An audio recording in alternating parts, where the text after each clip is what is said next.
Tea ಮಾರುವವನ ಎಡವಟ್ಟಿನಿಂದ 13 ಬಲಿ. ಮುಂಬೈನ ಜಲ್ಗಾಂವ್ ರೈಲು ದುರಂತದಲ್ಲಿ 13 ಜನ ಮೃತಪಟ್ಟಿದ್ದು 15 ಜನ ಗಾಯಗೊಂಡಿದ್ದಾರೆ. ಆದರೆ ಈ ದುರಂತದಲ್ಲಿ ರೈಲ್ವೆ ಇಲಾಖೆಯ ಪ್ರಮಾದವಿಲ್ಲ ಎಂದು ಮಹಾರಾಷ್ಟ್ರ ಉಪಮುಖ್ಯಮಂತ್ರಿ ಹೇಳಿದ್ದಾರೆ.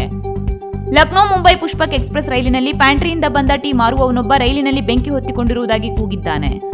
ಇದನ್ನು ಕೇಳಿಸಿಕೊಂಡ ಉತ್ತರ ಪ್ರದೇಶದ ಪ್ರಯಾಣಿಕರು ಅಲ್ಲಿದ್ದ ಇತರರಿಗೂ ತಿಳಿಸಿದ್ದಾರೆ. ಇದರಿಂದ ಗಾಬರಿಗೊಂಡ ಪ್ರಯಾಣಿಕರು ತಮ್ಮ ರಕ್ಷಣೆಗಾಗಿ ರೈಲಿನ ಅಲಾರಾಂ ಚೈನ್ ಅನ್ನು ಎಳೆದು ರೈಲನ್ನು ನಿಲ್ಲಿಸಿದ್ದಾರೆ. ರೈಲಿನಿಂದ ಇಳಿದ ಪ್ರಯಾಣಿಕರು ಪಕ್ಕದ ರೈಲು ಹಳಿಯ ಮೇಲೆ ನಿಂತಿದ್ದು, ಇದೇ ವೇಳೆ ಬೆಂಗಳೂರಿನಿಂದ ದೆಹಲಿಗೆ ತೆರಳುತ್ತಿದ್ದ ಕರ್ನಾಟಕ ಎಕ್ಸ್ಪ್ರೆಸ್ ರೈಲು ಪ್ರಯಾಣಿಕರು ನಿಂತಿದ್ದ ಹಳಿಯ ಮೇಲೆ ಬಂದಿದೆ. ಪರಿಣಾಮ ಹಳಿಯ ಮೇಲಿಂದ ಇಳಿಯದೆ ಅಲ್ಲೇ ನಿಂತಿದ್ದವರ ಪೈಕಿ 13 ಮಂದಿ ಸಾವನ್ನಪ್ಪಿದ್ದು 15 ಜನರು ಗಾಯಗೊಂಡಿದ್ದಾರೆ. ಬೆಂಕಿಯಿಂದಾಗಿ ಅಪಘಾತ ಸಂಭವಿಸಿದೆ ಎನ್ನುವುದು ಸುಳ್ಳು. ಸದ್ಯ ಮೃತರ ಪೈಕಿ 10 ಜನರನ್ನು ಗುರುತಿಸಲಾಗಿದೆ. ರೈಲ್ವೆ ಇಲಾಖೆ ಮೃತರ ಕುಟುಂಬಸ್ಥರಿಗೆ 1.5 ಲಕ್ಷ ರೂಪಾಯಿ ಪರಿಹಾರ ಘೋಷಿಸಿದೆ.